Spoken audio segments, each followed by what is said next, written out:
chochote. Yaani uniambie chochote. We usilete uchizi. Usilete uchizi. Kwenda huko. We. Oh. We. Wale mimi uchizi. Yaani mimi. Yaani uniambie chochote. Uniambie chochote. Lydia usilete uchizi. Mshenga wako si ndio huyu? Mr. Maujinga. Unajua tuache masiala kwenye kitu kinaitwa mke.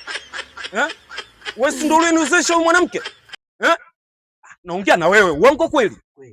Mr. Maujinga nisikilize. Wewe si ndio ulikopo mshenga kwenye harusi yetu? Ndio. Watu walikula bwabwa wakula. Vijana wanawake wakuvaa walivaa.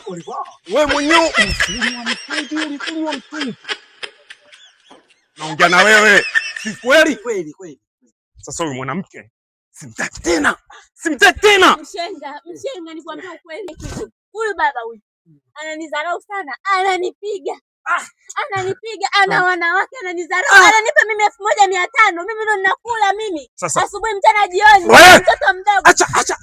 Acha kuongea uongo. Nini?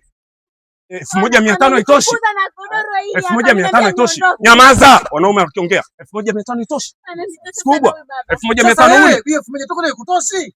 Kila mtoto mdogo nanyonyesha, mtoto anakunywa uji na kunywa maziwa. Yeye 1500 nitakula asubuhi, mchana, jioni. Jamani mshenga kweli, mume wangu kweli unanifanyia hivi, umenitoa na godoro mpaka watu wameniangalia kule barabarani. Sasa nisikilize. Lengo la mimi kumleta huyu hapa. Simtaki tena. Huyu hapo mkeo. Sikutaki. Nini? Utaniambia nini? Kwa mshinga kufukuza mafanikio. Wewe usijali. Maswala yaisha. Umeona? Sikiza na bibi, sikia. Tulia. Pole. Mume hadi mgume. Pole. Sasa mimi maswala namaliza. Mimi nitaongea naye.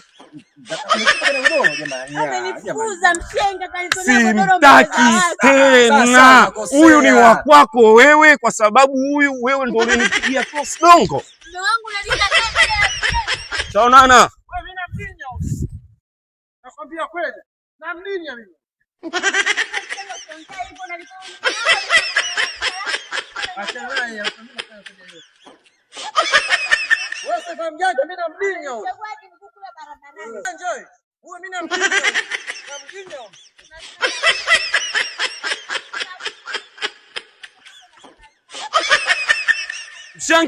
Mshenga.